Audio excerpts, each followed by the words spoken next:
Angela, what's going on, friend? Hey, how are you doing? How am I doing? Well, we were talking about it a little bit before. I am doing pretty good. My energy's it's kind of in the middle where I could probably take a nap. However, in general, life is really good. And this conversation is only going to make it even better because I know that whatever we're generating here is going to be a lot of fun. Yeah, I agree. Yeah. How about yourself? I woke up with some low-grade levels of anxiety, like decision-making that has been running through my head from yesterday, and things that I'm just thinking about in terms of life and how I might want to change some of the things that I'm doing. But I feel like this anxiety is here for me to learn something about myself and take different actions. So I'm inviting it to be here and for me to listen to it. And I feel okay about it. And I'm excited about this to see what comes out of our discussion today. Yeah. So you mentioned two things I think is great. First is, one, you went straight into acknowledging your anxiety, but also that you're in a shift. Are you kind of like pointing at the anxiety as a product of this shift, or are they kind of like separate? How is that for you? I would say that both. So the disharmonious relationship that I'm feeling to my external environment is causing me to have anxiety. So that comes from actions that I took, which is pointing at something that I really need to change, which is honestly like my level of commitment to all of these different things that I'm a part of. And it's something that I go back and forth on a lot. And so I make progress and then I doubt myself, and then I make progress and I continue to evolve my understanding and my expectations of myself. And so I think right now it's kind of a mix of both, that like I'm recognizing that the anxiety that I had around making the decision and post is a part of me creating a new transitional change. So I'm paying attention and I'm listening and I'm trying to just find the truth out of what I'm experiencing so that I can move forward into that more aligned vibration of who I am. And like the key is to always be in that, like that beautiful flow of like allowance and surrendering versus like striving and trying to make something happen and feeling that anxiety and the discomfort. Discomfort is good, but like in discomfort over a prolonged amount of time can really be it pushes you off track. It pushes me off track. I mean, especially if it's, ever relating to like stress hormones and things like that. Like our body can only sustain so much until it, you tax the adrenals and you tax the various organs. And at some point your body's just like, bro, you're about to be taking a fat ass extended nap if you don't slow the hell down. Yeah. Yeah. So what is this shift? You're pointing at an anxiety and a shift, the anxiety possibly correlated with this shift. What is this shift that's going on? So for me, it's about decision-making and deciding how I feel a sense of responsibility towards the things that I choose to engage with. I feel like this sense of responsibility is something that is like almost divine. It's almost like that kind of righteousness kind of responsibility that like I care so much about the things that I engage with. And I am so intentional usually about the things I do engage with that it feels like it just feels extreme sometimes. And I think that it needs to be a little bit less extreme because of the amount of energy that I feel in the negative, in the reverse, when I don't do something within like the expectations that I have of myself for this responsibility.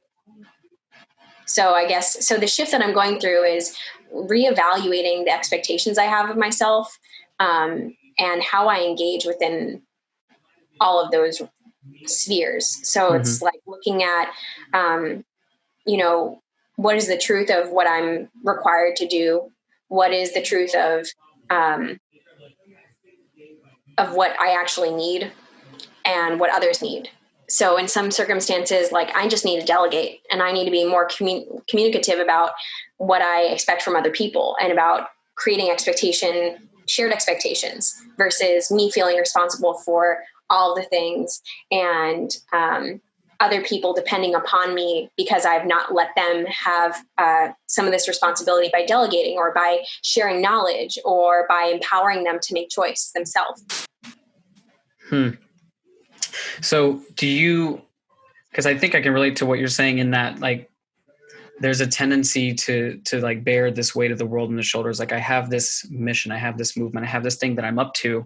And almost in a sense, because it feels like our baby, or this idea that we are really birthing, in a way that we take full responsibility, and it can be difficult because we bounce between, at least I know that I do, is having difficulty setting boundaries, not only with ourselves, with the people around us, in terms of how we're investing our time and where our time is going, and knowing when it's just time to like throw up your arms, say, Jesus, take the wheel. Like, I need some support on this right now. Like, me trying to do this all on my own is driving me madly insane. I'm becoming very self-deprecating. My thoughts are really just not having a fun time with themselves. It's becoming difficult to sit with myself. And now I'm more likely to throw my practices out the door. And I'm supposed to be this person who is, empowering or inspiring people to live their best life, but I'm getting lost in the doingness for this thing outside of myself. So I like lose myself in that journey. I know that was a lot, but but I mean, summarizing it from the like basic end to the extreme, you got it. Like, that's totally how it is. Yeah. So what are you birthing? What am I birthing? It says consciousness developer, by the way. I think it's a brilliant title that you're running by. Yeah. For me, that it also stems from, like my awareness of myself and my own consciousness, which can be a reflection of what I experience in the world.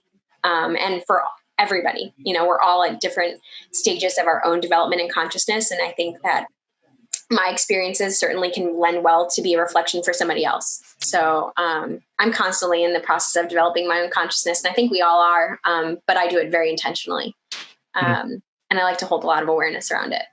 So I would say that what I'm birthing now is, and what I've been in the process of birthing is like creating clarity around what my boundaries are again, so that I can communicate them better always. Because like, that's what this discomfort is here to teach me. It's saying like, okay, well, I'm not experiencing this in a way that feels good for me. I change my actions and behaviors and invite other people into sharing this or taking responsibility themselves.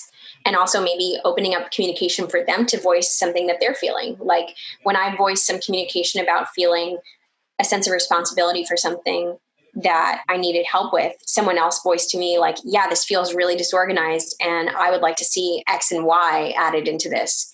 And so my voicing of my own discomfort allowed there to be more clarity coming in for what people wanted to receive and experience themselves. So that was really like an amazing start to this. And I think that it can be taken another step further, especially because the organization that I'm thinking about is and needs to work on like collaboration and communication at the core. And I think probably any organization that we're with, or any kind of like thing that involves us with other people, those have to be the core, is communicating and understanding boundaries and coming together to collaborate and finding ways to get organized, collaborate, and communicate more efficiently. That is organizations, that is business, but that is just like life. I mean, by nature, the only way we can effectively, without using the word communicate, the only way that we can really share any kind of message is to use these communication skills. And I actually had one of my coaches, she shared something. She said there's two major breakdowns in communication. The first is the information that is needing to be expressed or shared is not expressed. And the second is that the information that was communicated was misinterpreted. Yeah. And their communication boundaries are so fundamental. I mean, think about whether it's inside of an organization, all the way to, intimate relationship. If you're, dating somebody, all the way to your families, when any of the parties are unsure about where the line is, there are no, as I kind of play with, there's no rules to the game. When there's no rules to the game, it's just meant for chaos. That's not, although some people might say, oh, well, I like to flow. I like to have no rules, no boundaries. Like, no, flow is a product of structure. It is the very definition that baseball functions because there are rules to play by. There's boundaries. There isn't out of bounds for a reason. Otherwise, you could just hit a home run in any direction. That wouldn't work. It defeats the purpose of the game. So to really make those known, oddly enough, setting boundaries creates freedom, because now you can function within the realm of those. And when you don't, which I think it's personal responsibility, when we don't communicate what we need, if you're like me, it's usually because I am afraid of how the person might receive it, or if I'm going to communicate it effectively, or will I be understood? Will I infringe on their feelings? But as long as that isn't managed, then truth is withheld. If we're going to take it into energy and throat chakra, it gets built up, and then that manifests however it manifests, whether it's resentment or frustration, or physically as strep or something else. Like or this anxiety that I've been feeling. Mm-hmm. Yeah. Oh, that's interesting. Yeah. Talk more about that.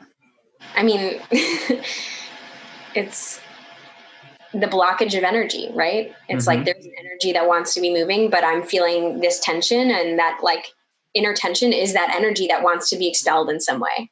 So like I need to find a flow, and that structure is those boundaries. And you're so right. I'd like to think about a river when I think about this. Like you have to have the walls and the bed of the river in order for the river to flow. Right? You don't have like a current, you don't have a direction. And that has to have like a flow of energy. So right now I have some amount of energy that's looking for a direction to flow, but the current structures that I have in place aren't allowing that energy to flow, which is giving me anxiety, which means that I need to find a new system or structure through which I can flow my energy, which means I just have to uncover what are those structures, what is the boundary or the structure that I want to create, and how can I invite others into this to support it, and how can I do it myself? So what I'm thinking about now is, I actually wrote it down here. What I did was I took down all the things that I'm spending my time doing. Yeah. And I wrote down of an evaluator. So like something that is like my value that I'm defining it against. So am I making money from it? Is it bringing me joy? And the things that I'm making money from, I choose that I want to keep in my life, or like, if those don't add to me any joy, then maybe that's something I need to like reevaluate and switch. And then there are things that I just do for volunteer work that have that both, it's kind of fun, but it's also kind of not fun. And how can I create more fun with it, or eliminate the things that aren't really fun? And what I'm going to write down, which I haven't done yet, is to write down my belief about that experience of the tension that I'm having. What is the belief I have that is creating this tension? So then take that and compare it to what is the reality of this experience, and see where the differences are between my beliefs and the reality. And that can help me understand where my expectations might need to change, or if there's an action that I can take to realign myself. My brain trailed for a second. However, I think I got everything that you were saying, but it almost seemed like your experience was being filtered by whether or not you're dealing with reality or you're dealing with your belief about reality. And so, I mean, beliefs are thoughts. Thoughts can change, right? Yeah. So reality and our beliefs aren't always the same. Sometimes by just writing down what our beliefs are about the situations and then saying, is this reality? We can find something that's not really true about the situation, or something that is true that we're just not seeing. Yeah. And I think that a lot of the distress that we experience in life is often a byproduct of not dealing with reality, and how we what we say about reality, right? So like we have an exchange, words are said, and then we leave, and then my brain's all in chaos, running around and like a bunch of kids in a kindergarten classroom just raising hell. And and I make meaning, I make a belief, a perception that, oh, this must be, maybe love is gone, or maybe it was her fault, or something. Like something is made meaning versus just like we had an exchange and we didn't see eye to eye, and there's something for us to walk away and to get settled. But a lot of times we interact with things based off of how we relate to them. Mm-hmm. And being able to distinguish, like you said, oh, this is how I'm relating to this thing. And does it empower my overall intention, or does it disempower my intention? And this is tough because when we're in a more balanced state, it's easy to make an empowered choice and decision. Like, I know that I probably shouldn't eat ice cream this late at night. But when it's so late in the day and I've expelled so much of my energy, it becomes difficult to make a good decision.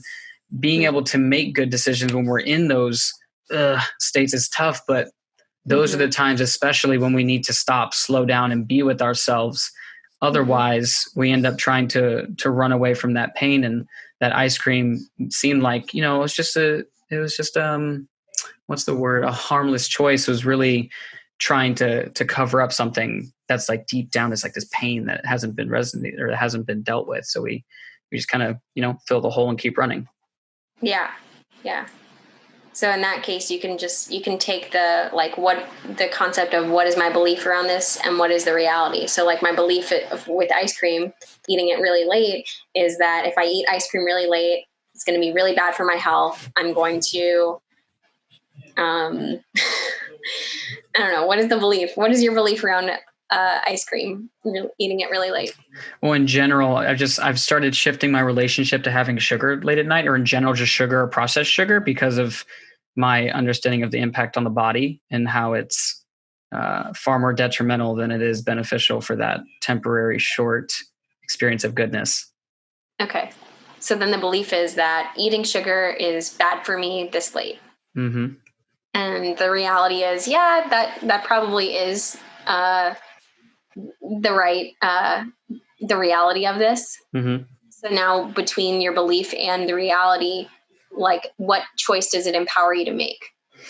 Well, if those are aligned, I would imagine that the choice would be to not eat it. Mm-hmm. However, if my belief was, oh, sugar's no big deal, why not? Then I'd probably be likely to lean into eating the ice cream, I would imagine. Yeah. Or like for me, a belief could be, it's hard for me to eat or prepare a meal for myself when it's at this stage of the night, or I'm in this stage of my mental unwinding and I just need to eat something. So even if it's like 2 scoops of this ice cream, it's something. Mm-hmm. That's just like a random example. Yeah. But it is that way though. In terms of where we're at in our, what would you call that? I don't know if it would be considered emotional well-being, but let's just say our energy levels. When if we think of it on a spectrum, and one end is completely depleted, it's like a battery. On one end, the battery is completely dead, and on the other end is completely charged. And if you've gotten a good night's sleep, then sleeping will fill up the battery. Eating certain types of food will fill up the battery.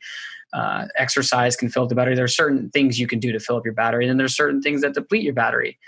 Going for an extensive run, or even eating certain foods, interactions with people that are, draw from you.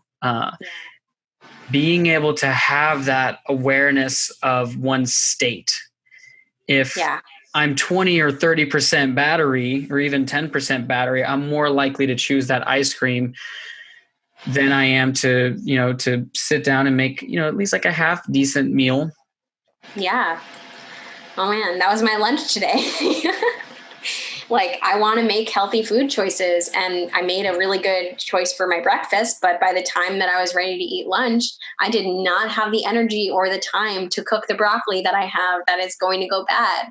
So instead I ate some leftover mac and cheese, and that wouldn't have been the best choice for me for my health, but it was the best choice that I need to make for that moment in time. because of the ease of convenience of time and where I was energetically, mentally, like, something needed to go in my body fast. That's interesting, because that points to me about the importance of like having structure in place that takes the guesswork out, because Definitely. it's like you said, it's easy to make a good decision at the beginning of the day. Hence, like in this example of food, prepping your meals, seems like a really great idea, because then you take the guesswork out. However, how it looks in real life in other scenarios, say, I don't know, what would be a good analogy in this case? Something's not coming to me. But anyway, point is that being able to set ourselves up with almost like cues that keep us from doing that, because you can get into the habit of doing that and imagine like, oh, okay, it's just dinner time and I'm always tired at this time of the day and I'm just going to keep eating whatever is available. And convenience is so nice when it's 9, 10, 11 p.m. and you just want to go to sleep. Mm-hmm. Yeah. It's hard to be an enlightened guru floating on top of space and just manifesting all of this quantum brilliance when all you're thinking about is, damn, I'd really love to get some sleep right now. Yeah, for sure. Or you're just so hungry that you can't even like prepare yourself the food that you need to nourish your body. Mm-hmm. Yeah, definitely. How do you suppose, outside of the obvious in terms of the food analogy, how do you suppose that we can more consistently make better decisions with limited resources energetically? This is an interesting one. Slowing down.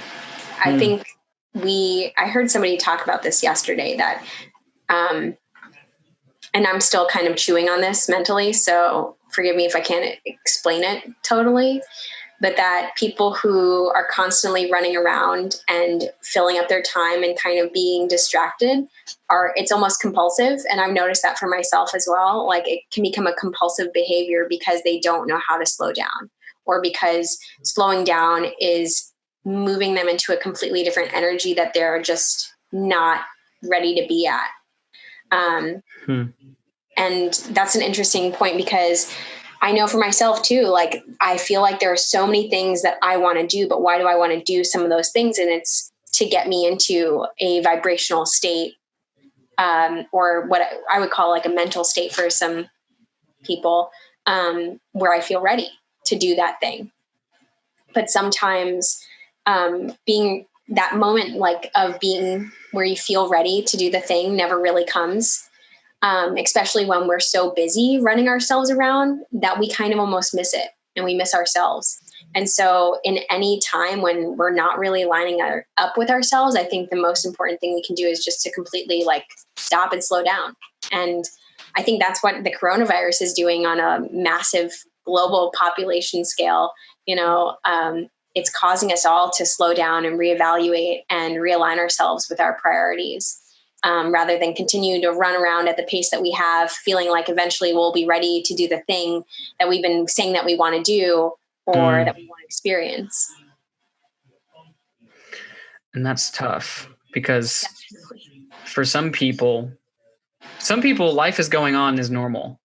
Mm-hmm. For others, it seems like this is the worst possible thing that can happen. And you would think that, we're so preoccupied. I'm so used to my getting up, going to work out, maybe having a dinner, going to sleep, and then waking up and do it again. You give people this time and it can, like, you have to be with yourself. You have to sit with yourself. You have to slow down. And it's like we've been conditioned to be this way, to constantly be in a state of moving all the time. And I think what it has either intentionally or unintentionally done is it's made a lot of people face themselves and realize that, when we're defined by our accolades and how busy our calendar is and going all the time, when we're defined by that, all is well. But when that's stripped away, who am I? What's important to me? And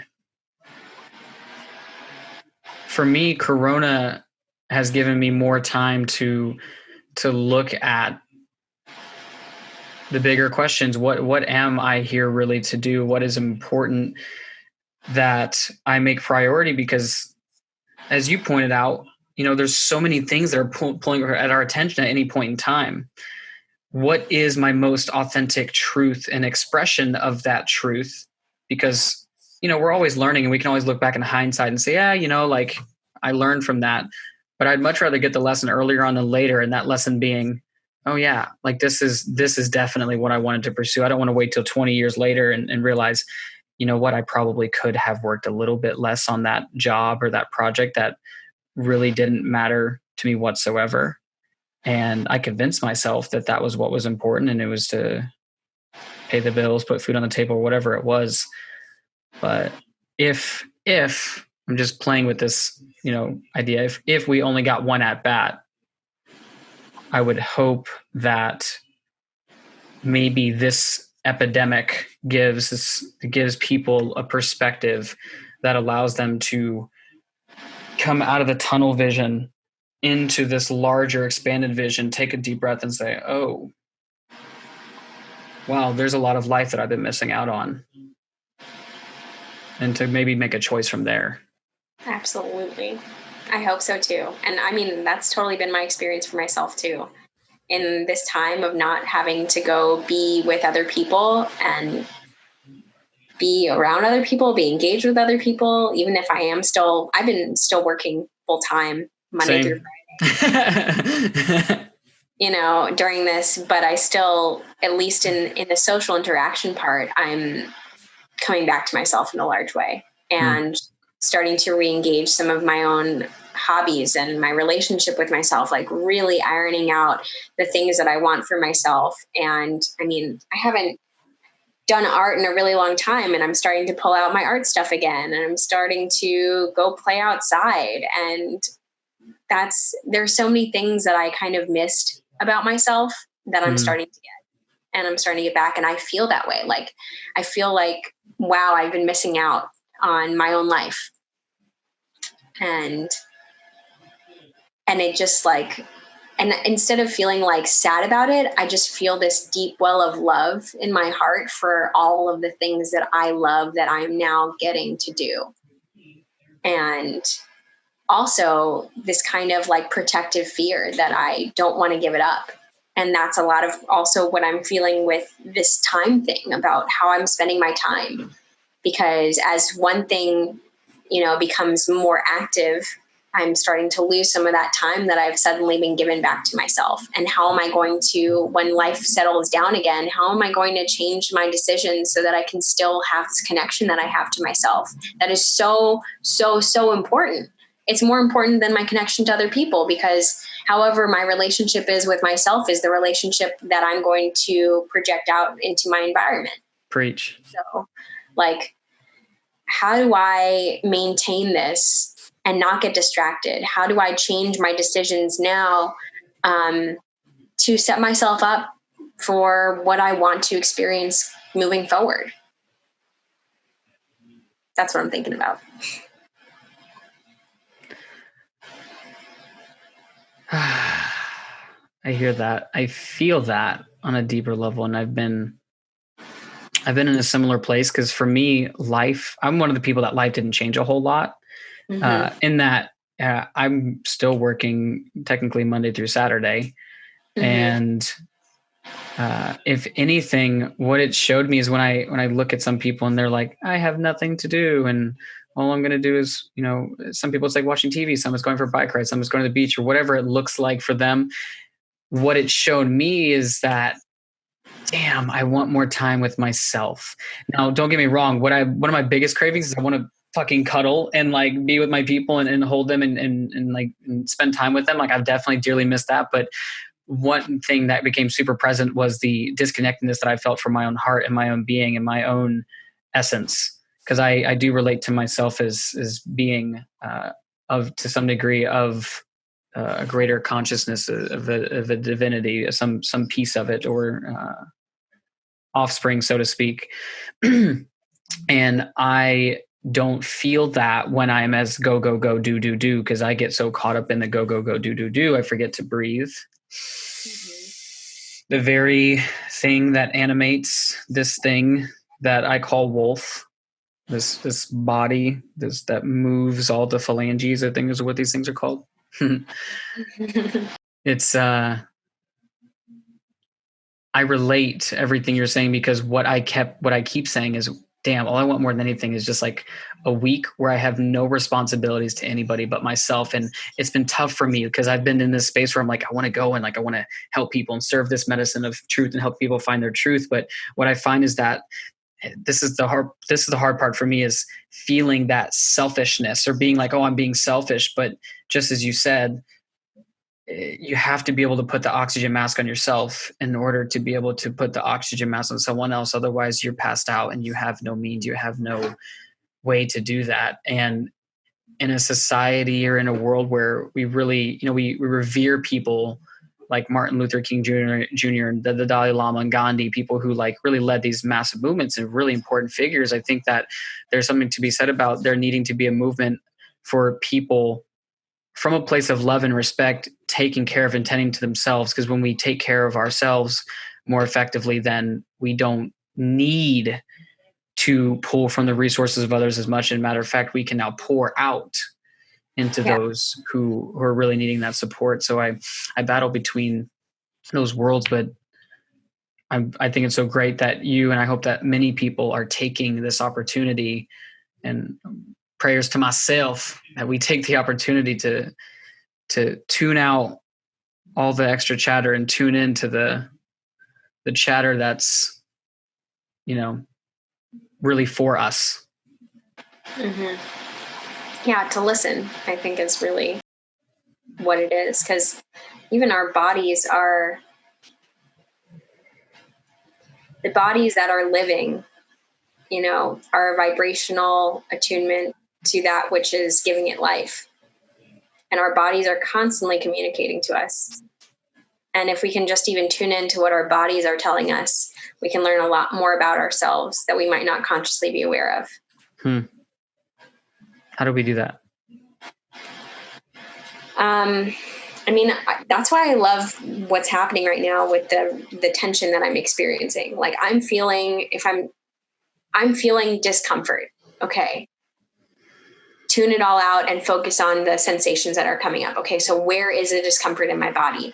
Okay. Well, I'm feeling something in my stomach, in my lower back. Maybe I'm having like a headache, or my heart feels a little bit heavier or constricted. Like it's harder for me to breathe. Me yesterday. Yeah. It's like, okay, well, what is that telling me?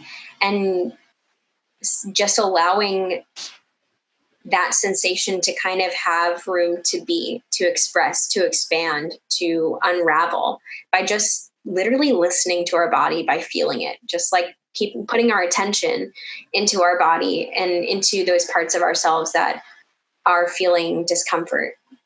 And sometimes you'd be surprised. A lot of times something will come up if you put your attention there, and you might realize like, oh, wow, I'm clenching my stomach because of like something else that's going on, or I'm clenching my heart because I'm afraid to express this thing, or I feel like I'm feeling hurt by something that somebody said, or like not feeling like I have the space and the safety to express, and then we can use the correspondences to our physical body, to Chinese medicine, to chakras, to all of these different really ancient wisdoms that we've been using for centuries to help us learn more about ourselves. Like the spleen, I'm pretty sure it's like on your left side of your body, like just in your rib cage, has something to do with freedom. And like for me, and it's so interesting, if you study meridian lines too, there are different points in our body that connect to other points in our bodies, where you'll be able to track like down to your foot some twisted knot that goes all the way up through your leg, and then to your spleen, and then up through your back, and then to like the back part of your neck. And that's all connected to one energy line of sensation around something that you're feeling. Where like, say I'm not experiencing enough freedom in my life. I'm having now suddenly lower back pains on one part of my body that connects to my shin, that connects to my to my foot, that connects to my shoulder. It's like your body is a roadmap to your unconscious. and we can learn more about ourselves through accessing our body's knowledge by just listening to it and feeling it. Now, does that all make sense? That all makes, no, my low back is right now. It's just like, yep, she's talking. I'm listening. That's what she's saying. My body's like, yeah, you hear that, bro? I've been trying to tell you, and you had to listen to somebody else say it. Now you're going to listen to me, right? Okay. So listening, I got that. So for people like me who jump into the category of like analytical, and it's just like, all right, how am I going to do this? Show me how, because like, I the common answer is, meditation, stillness, tune into your breath and things like that. But as a practice, is that what you lean into? Is it meditation, or are there other practices that that are extremely helpful for this? Because conceptually, this is all up in my ballpark, but I know that for some people, it's like, yeah, okay, I got it. Yeah, I listen. I'm gonna listen to my body. There's a simple way you can start, and you don't have to be a yogi in order to do this, but just stretch. Start stretching. Like that will show you where in your body you're tight and where you need to like maybe open up. So if your back hurts and you feel that, like look up on Google, what's a stretch that I can do for my lower back, and just breathe within the stretches that you're experiencing, and you'll see how your body unravels and where the tension will go to next. It's really interesting. Something I learned back at Earth Skills Gathering in February. If you haven't gone, I highly recommend it. Earth Skills, never heard of it. Oh, it's so good. It's a week of educational classes that teach you real skills for just life surviving. Some of it's a little bit more primitive, like you can learn how to make like hides and clothing out of hides, or you can just do like plant walks and learn about the like naturally growing plants that you can consume or use for medicine. And one of the classes that I took was about relieving pain in your body, and how a lot of practices teach you to like exercise or to do something that actually aggravates the muscle. Whereas in order to relieve pain in your body, this person taught us to put yourself into an even more comfortable position to allow that muscle to completely relax. And I really, really like that. And I think that that's something that we can all do for this kind of pain, is like listening and finding a place where we feel really comfortable, and then augmenting that position of comfort so that our bodies can fully relax. So like if you're sitting all day, like you want to pay attention to releasing the Somaz, which is the lower back part of your back. It's like right in the middle of your lower back. And you can simply do that by just laying down on the ground and putting your feet up at like a 90-degree angle. And that relieves a lot of the pain and tension. From the Somaz? But yeah. Understood. So in essence, the listening is tuning into the feelings and sensations in the body and following the tension, and then choosing to add in stretching as a baseline practice to help the body to alleviate what is occurring is physical, probably energetic, emotional. Yeah. Joe Dispenza, I'm not sure if you've paid attention to his work, but his whole coined term is emotion.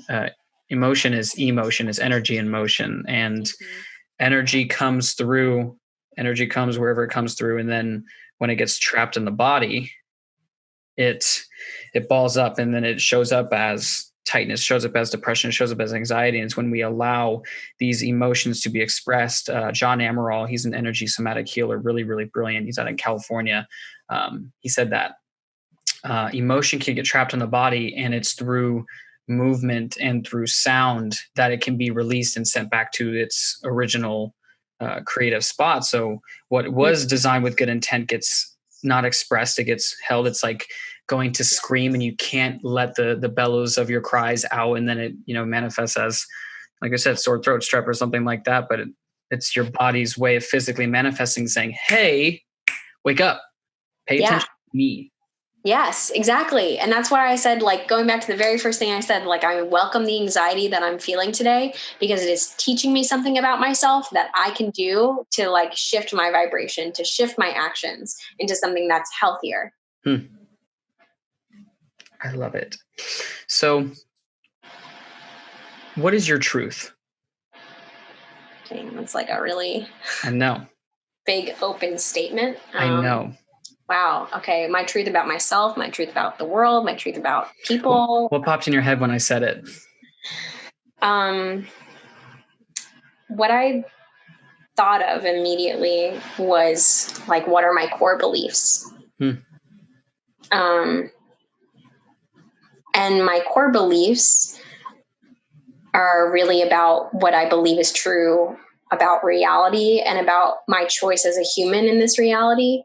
Mm-hmm. So I would say that I believe that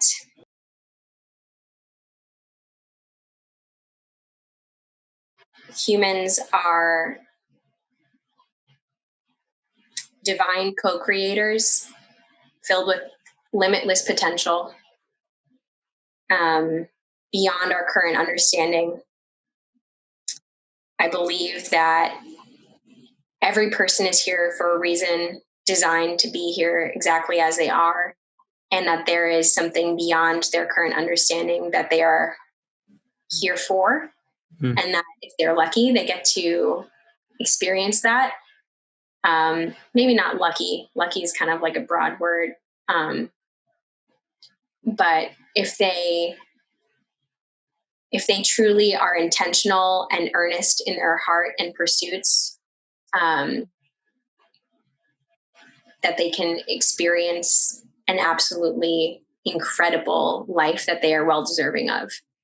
I think everybody has the ability to experience that as well. And it's about tuning ourselves and doing the work to attune ourselves, to be in that state. Because it's really about a state of being more than about what we accomplish or what we experience. It's about living within a state of being.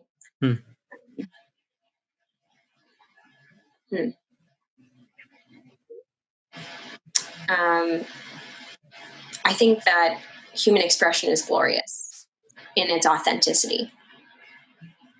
And the key is in its authenticity, because I think there can be like really absolutely disgusting things that people do that seem disgusting sometimes, or maybe just aggravating or frustrating, or they're, absolutely stunningly beautiful, but somehow leave something to be desired, when this all comes from an inauthentic nature. But when we operate from a place of radical authenticity, like that place of vulnerability, that place of inner truth for each of us, there is nothing more beautiful or glorious than seeing someone rawly expressing who they are, like in the most pure sense. And that, to me, that is glory of God living in the expression of a person. Because in my experience of, and you can say God, spirit, whatever, like the divine intelligence that created each one, with all of the like infinite with all the infinite probabilities of us even possibly being here right now, living even beyond, birth and viruses and all the things that could have possibly happened to us that could kill us at any moment in time. Like, we are still here in this moment now. And everything that we're doing, we're still here. We're still here. And that, to me, gives like such an infinite amount of meaning and significance to the lives that we live. And then further than that, like the probability of you being exactly who you are, and all of those choices creating some kind of consciousness of who you identify yourself to be, is also deeply significant. And so, like, in some way, just giving as much credit to each person for being who they are, and for recognizing that that is perfect and beautiful, and not that we don't have anywhere to go or any way to improve, but like whoever you are and whatever you're experiencing is perfect for you now. Mm-hmm. And when you can express and be from that place in any moment, you are expressing a glorious, your glorious right. That is what God gave you of life. I don't know. Maybe that's kind of all generalized. Is that pretty clear though? No, I think that you do know. I don't want to undermine anything you said, because I think it's brilliant. And that, to me, all points at the original thing that I hope for all people, is that it's in essence it's like remembering how amazing we truly are. And when you see a brand new baby, fresh out the womb, we just got its fresh wans, it's getting its first round of milk. There's nothing but love. There's something about the magic of a child that brings out joy and happiness and love within people. And I think there's something about its being. Mm-hmm. We're not taking the baby and comparing how far it can shot put a large ball. We're not comparing how many accolades it's achieved as an Olympic sprinter. We're not, checking its last year's and quarterly revenue and sales and gross and net. We're not checking to see if it's taken out the garbage or if it hasn't, if it's done the dishes, if it hasn't, if it, how well it's maintained its car. Like there aren't all these like measures, these arbitrary measures of what it is to be that thing. They just are. It's like I am that I am. Mm-hmm. And somewhere along the way, we throw these beliefs and we say you wear these types of clothes and you're going to go to this school and these are your friends and these are the school and this is, if you're fortunate to even have those things, because obviously it's not like that for everyone who's born, but there aren't all these assumptions and presumptions as to what this is supposed to be, and we begin to lose our identity as that eternal essence of this. I relate to as being perfect. I think we come into this world perfect. And it's like this, there's no such thing as perfection. It's like, I think we come into this world perfect. There was nothing wrong with us when we came exactly as we were designed to be created. And along the way, we forget our essence. And it's like this journey of unraveling and remembering. You said it's like, raising our consciousness. It's almost this like, we come in, all is well, and then we go through life and we do the doing, and then towards the end of life, if we're lucky, we start to head back more into the being because we realize that we start to slow down again. We're slow in the beginning because tolerant getting no damn where, and then you get older, and then the doing starts to slow down. You start to get back into your being, and it's so tough and terrifying, and that's why I think it's great that you shared that, and why I think that it's great that this movement that we're sharing about truth is so important, because it's terrifying to be oneself, to be that vulnerable, authentic expression, because that wasn't taught in schools. That wasn't what we were taught to emanate and to share with the world. But so many of us are walking around with straitjackets on. And not only is it limiting our expression physically, but also emotionally and mentally and spiritually, it's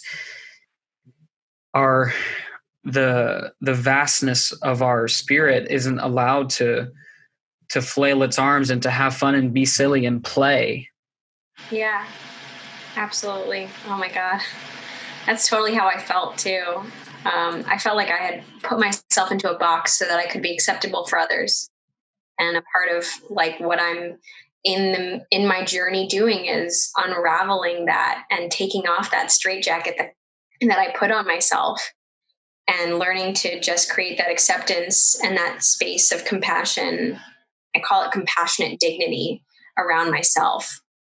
Because like when I can hold that space for myself, then I can hold it for others. Compassionate dignity. I feel like this is pointing at something, and it terrifies me, but it keeps pointing at the importance of it always coming back to ourself. Absolutely. Oh my gosh. But it's like, that's selfish. It's so shitty and selfish. Oh, we got to get rid of that. See, the thing that like we attribute is like, and this is what happens when we in the conscious community talk about ego. Like the ego is like condemned in some parts of spirituality, but it is not. It is so beautiful. Like it is this thing. The ego is a part of our identity. We have, we have two parts of our identity. We have individuality, and then we have the personality. And the personality is that negative part of the ego. It's the masks that we wear in order to feel acceptable, the boxes that we put ourselves in, versus the individuality, which is the raw elements of who we are that give expression to us as beings. like personality of not really being charming, but doing it as a force of manipulation, individuality of being lovingly expressive, and that becomes your charm. There are so many different ways that we confuse and abstract the ego into making it out to be something that it's not. And also like the selfishness of the ego versus consideration of other people. Like it's not so black and white with everything. Like this whole world is gray. And that's tough because it would, it's like, oh, it's selfish to take care of oneself, and we should really lean more towards selflessness. But is it ego that told us that? Like, is it really selfless, or is it the ego's way of saying, oh, you really need to do that because if you don't do that, then you won't be liked? And what we deeply fear at a primitive level is not being liked, loved, and accepted. We're tribal in nature. We thrive off of the people around us. I mean, that's just, it's like they say, like one of the worst things that you can, like even worse than being in a jail cell is solitary confinement. Yeah. People go mad, absolutely insane.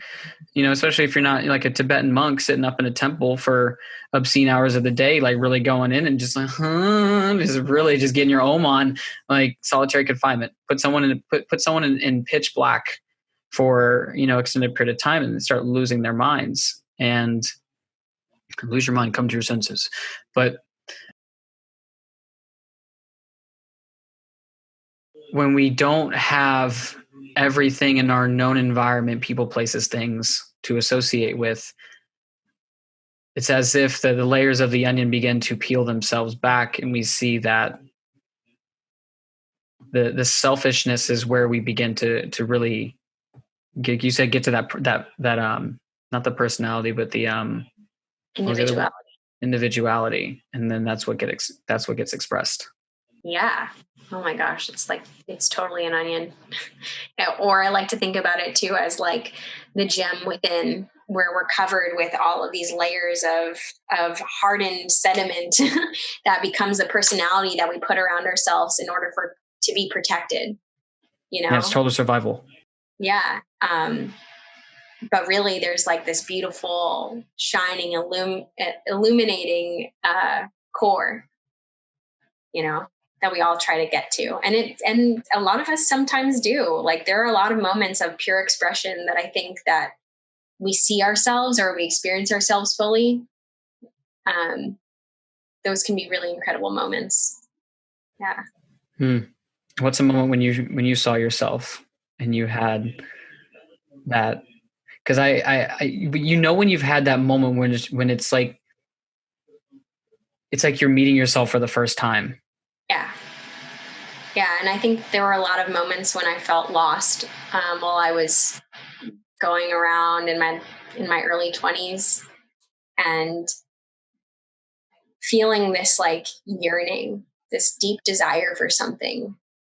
But what I didn't realize was that desire was the desire to know myself, the desire to like really understand and experience myself. And through these different experiences, finding myself as I like rode the edges of my comfort zone to discover who I truly was.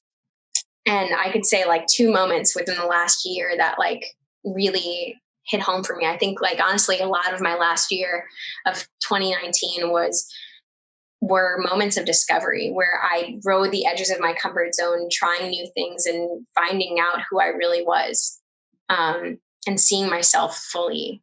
One time was when I was leading a leadership conference. I had done that kind of in college.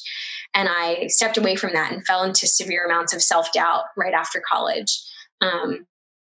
And it led me down to layers of depression because I wasn't living truly to myself, and I wasn't allowing myself to be courageous and be myself.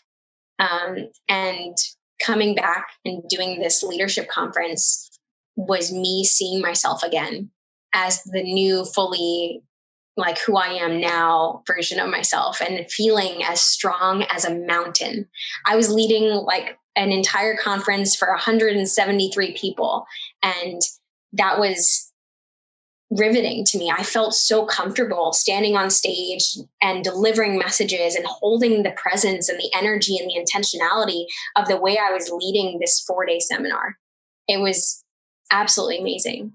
And then another moment for me to recognize myself was actually the day that I broke up with my ex-boyfriend, which was also on the same day that my mother figure died.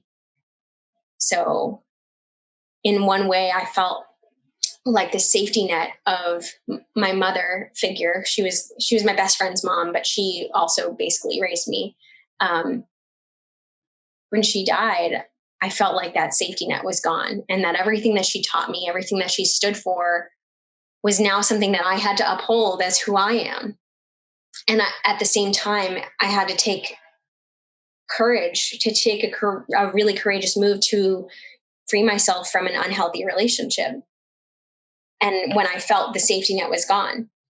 And in that day of sitting with that grief and also creating courage within my own heart to be that security for myself and stepping forward and leaning in with love and like and having compassion in that experience, I saw myself in a way that I never ever thought I could be. And that was like this compassionate warrior, that I could lean into pain so deeply and I could lean into discomfort so deeply while still holding so much love and courage for myself and for others in that situation. On that day, I was like astounded to see who I was becoming.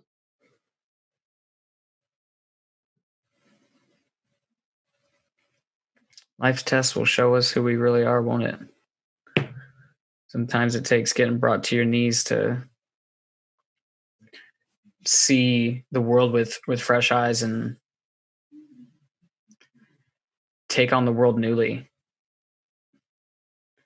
think it's brilliant that you're able to take that and alchemize what, for some would be a really difficult experience. One, to lose someone that you so dearly love, and to also at the same time have to end a relationship at the same time. Like, one of those that I dearly loved. One of those would knock many of us out. Yeah. And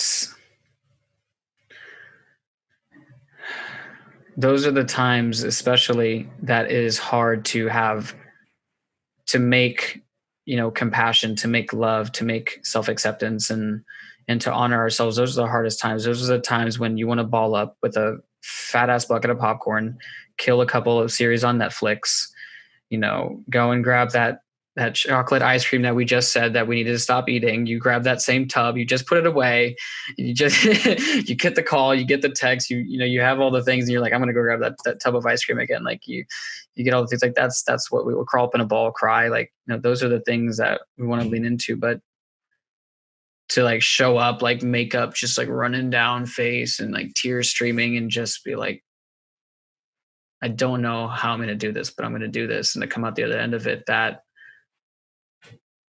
is the majesty of a heart that won't be stopped. Yeah. And that to me was the starting point of recognizing my own ability and the fact that I am only 26 and still going and just getting started. Just getting started. Thinking about that makes me think like, whoa, what am I capable of? When this is where I thought my limit was, I keep pushing beyond that. And it's almost addictive. It's pain. It like, how some people like get tattoos and they love it for the pain, and they love like having that like almost like a badge of honor. Like, it's like at some point vulnerability becomes a high, even though it's painful, because I'm like digging in so deeply into my heart to pull out these parts of myself to only allow my vessel to be that much deeper. and to fill myself up that much more. And like every time I do it, every time I go deeper, I want to go back. I want to keep doing it. I just want to like keep cleaning my vessel out so that I can be filled that much more every time. Like that is what I used the river emotion before, but like emotion is like a river. It's a current that's flowing, and sometimes it cuts in order to make new paths. But the amount that we are willing to let ourselves be cut is the amount that we can be filled that much more every time. And I like to think of myself as a well. Sometimes I'm like in that well, like I'm feeling something for days, churning through some kind of emotion. And I'm not ready to come out of my well. I'm not ready to unearth that thing because I'm processing it, because I'm going through something even deeper.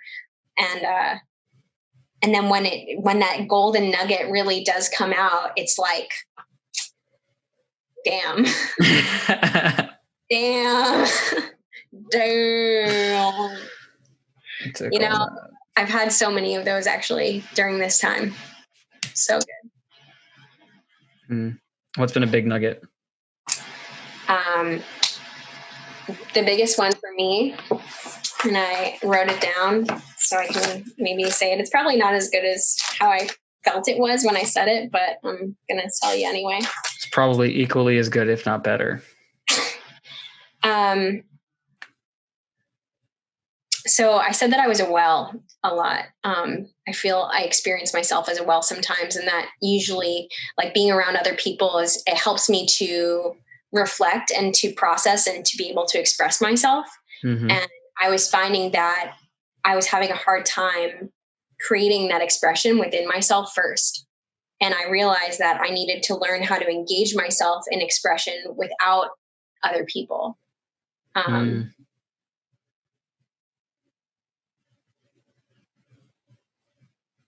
It's like not being influenced by external. You know what is it? Would you relate it to like the validation of external sources? Even more than validation, it's like the engagement part. It's like doing something with myself that triggers creation versus just needing another person to have a conversation or to go do something with, or to like go get that experience. You know, like there's something that is within all of us that wants to express itself. And what ways do we allow that expression to happen? Sometimes a lot of people don't even allow that expression to come out unless they're actively engaged with another person, in which case they would share it, or something would happen and they feel that expression come out. But there is like always something within us that wants to be expressed. And sometimes we do it through writing, through art, through playing music, through gardening, through working out, through whatever it is. But, and it can sometimes even just be play, you know? But do we play with ourselves? I mean, some people who are really good at being alone are really good at just engaging themselves and creating by themselves and thinking on their own. And oftentimes the more extroverted person has a hard time engaging themselves. And especially specifically for creatively expressing myself, I wasn't doing art. I wasn't playing music. I was waiting for other people to go and have that experience. When I tried to sit down and go do it myself, I was having a hard time. And so part of this like process has been like sitting through that discomfort of getting engaged in a practice and finding myself in the practice. Now that is a playful concept, because I know for a fact there are many activities that I am less prone to do unless I have someone to do it with me, which I never related to that necessarily being a bad thing. Like, for example, I'm going to go and I'm going to work out after this podcast. I'm always more motivated when I have somebody there with me, just to have someone to like kind of shoot energy back and forth to. But there is also just something to be said about a healthy relationship and interaction with self and activities that we can do with ourselves that we can still generate, I think, as you're pointing at, like creativity and that enjoyment. For me, that's become movement. I've gotten into play as movement and movement as play, and as it pertains to like animal locomotion and capoeira and mixing in calisthenics and yoga and Budokan, like taking all of these various arts and playing with them. And I realized that although I was playing as a function of doing, not as a function of being. And it is in the being that the creativity became really capable and possible, because I can do movement. But I had a really brilliant experience with a buddy yesterday. We were doing virtual movement together, and I told him, I was like, man, I'm getting like a little bit bored, like with my practice. Like I do a lot of the same things. And what he got me to see was that I hadn't genuinely made the time to, I structure everything, but like structure in play, like the structure in, okay, let's explore. Let's really tune into, like I was mostly like rolling around on the ground in the grass. Like what is your hand doing in relationship to your leg and your hips as you're swinging your arms in various directions and your legs are dragging across the ground. And in that moment I had even though I was interacting with him, I had a loss of time. The only thing that kept me in the time was that it was getting dark. I was like, oh, it's fucking dark out here. Like I gotta go. But that was something that I got to lose myself in. I find myself even like, I know, like I read because I know that I really enjoy the content, but sometimes I'm like, okay, like I need to get the reading done so I can get to like my work, because my work is what's important. But I'm still being called back. I feel like, and I think a lot of us are, is being called back to self. Yeah. Being called back to sit with self. And like I think like so many of us do as kids, we can imagine and we can play and we can be creative and tap into whatever that energy is that is creativity. And for me, I felt disconnected from it. And I think that being disconnected from that from so long just becomes like daunting. Yeah. It's hard. It's like a muscle too, to be able to like tap into that kind of that part of our brain or that part of our whatever it is. And that's why I was talking about like, you got to find yourself in the practice, because we have to exercise that muscle in order for it to come out and to start like expressing itself. If I want to express myself through music, I'm not going to be able to just like sit down and artfully demonstrate what I'm feeling until I spend the time with the instrument, learn it, spend the time with myself, feel it. I have to find myself in the practice of whatever I'm doing, whether it's art or movement or music or writing or whatever. You gotta come back home.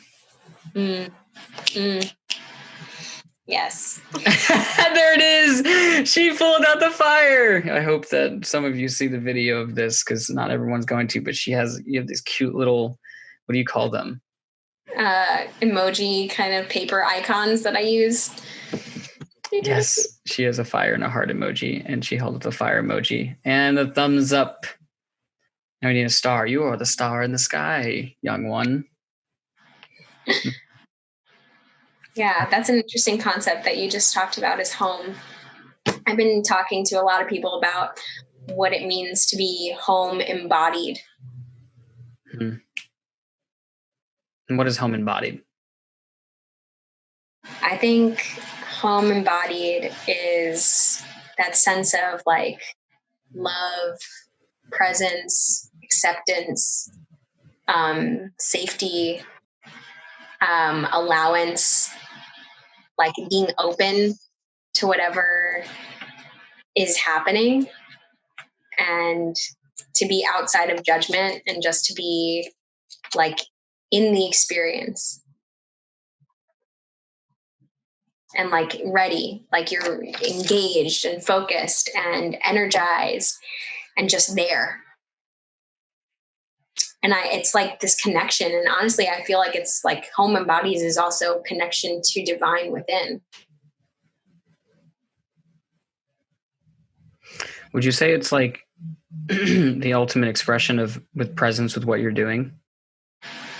Sure. Yeah.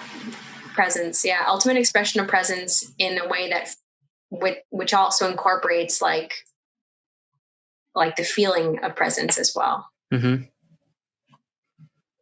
So like the relationship that I have to the word flow, because they've done like extensive research on it, and how, fully embodied flow is a space of you've basically lost sense of time, space, your body, and you essentially become no person and no place and no time. And that's when peak experiences and emotions and everything, you're so, all of your mental faculties are in the thing that you're doing.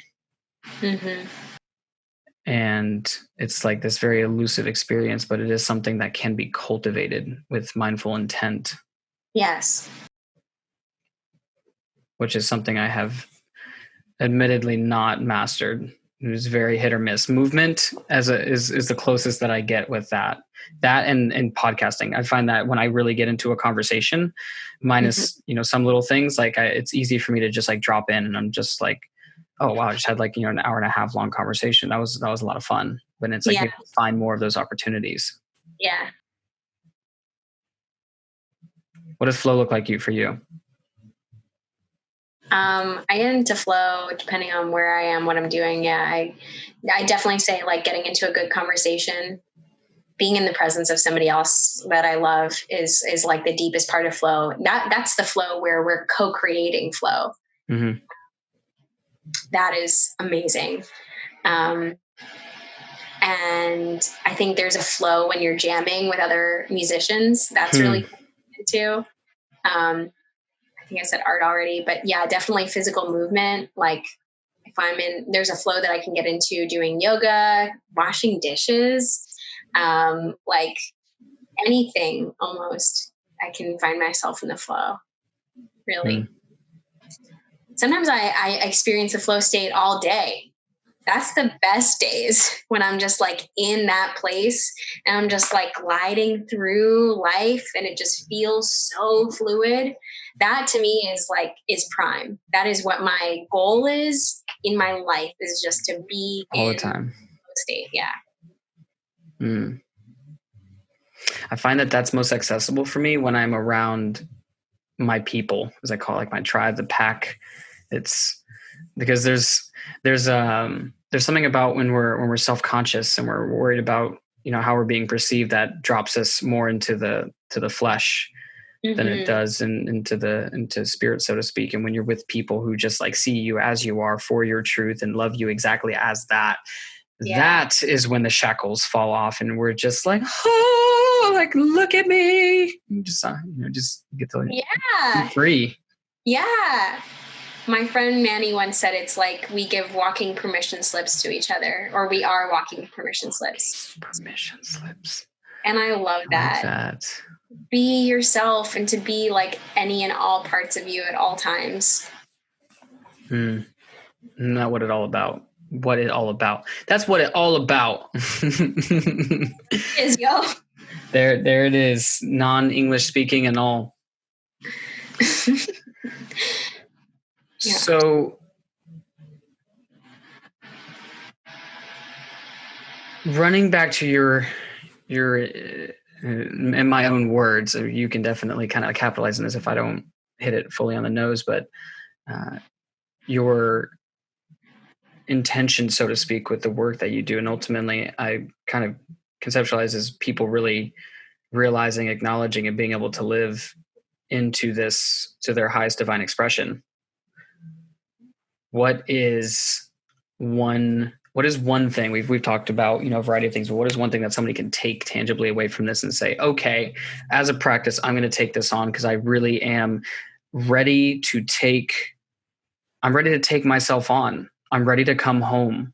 I'm tired of half cooked, half baked, just kind of meandering through life. I'm ready to come back home. I'm ready to take myself on and really experience what I am is, when I say I am, to the fullest extent. How can we begin to work towards that? I think to try on every day the feeling of unconditional grace, and understand what that means to you. But to me, unconditional grace is this mercy beyond understanding. It's love, it's peace, it's acceptance, it's surrender, it's release, it's forgiveness.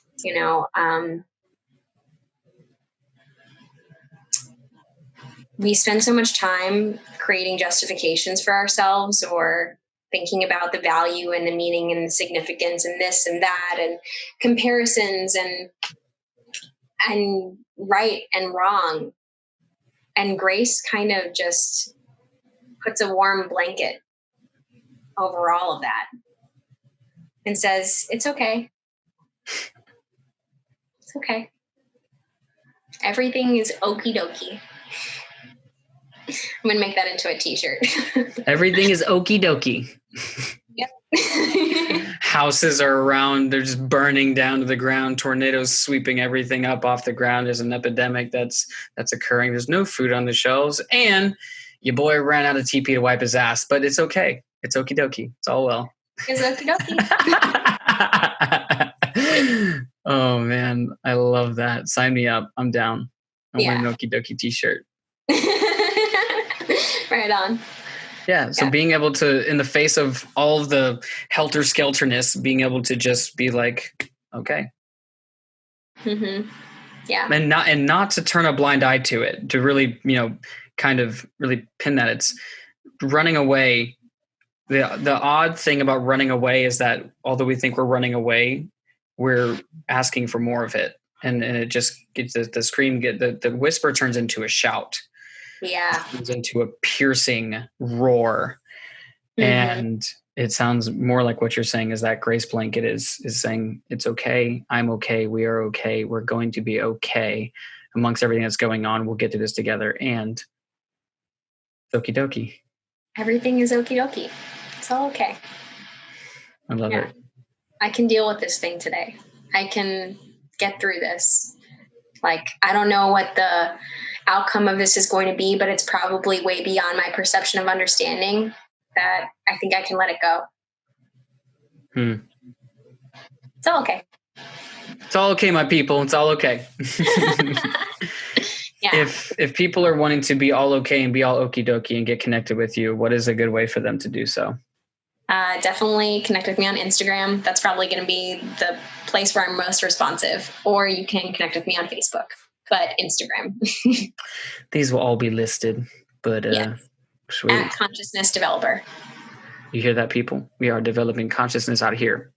If you are with it, we are down to get okie dokie. Yes. Fire. Hashtag okie dokie. Yes, fire. Angela, thank you so much for being here. Yeah. It's been a hell of a lot of fun, and I look forward. I'm sure we will definitely be doing another podcast soon. Who knows? Maybe the next time the world circumstances will be a little bit differently. And I think there's something to be said about, although we've been experiencing anxiety, depression, waking up feeling like meh, that it's in a way that maybe, who knows, maybe we're shedding, maybe we're all shedding layers, we're all coming a little bit more back home. And, sometimes when you come back home, like your fucking dishes are full of, your sink is full of dishes, and your toilet has spontaneously overflowed. And for some reason there's more laundry than there is, there's more laundry than there is enough washers and dryers and an entire laundromat to deal with. And for some reason, someone decided to take every single silverware that you have and throw in different directions in the house, and you have a busted in mirror. But despite that, you still come back home. You say, damn, this is home. But you know what? It's okie dokie. We'll be okay. We'll figure it out. Everything's okie dokie. Brilliant. Well, yeah. Thank you so much. And for those of you who are listening, thank you for your time, for your energy.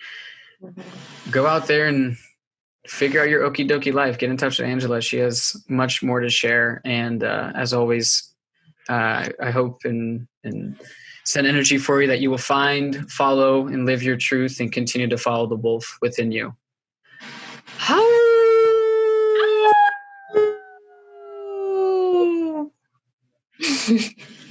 Thank you so much for listening in. If you got value out of this message, we would love it if you subscribed and shared it with your tribe, so we can continue to share this message and this medicine with people all over the world. Much love and peace be with you.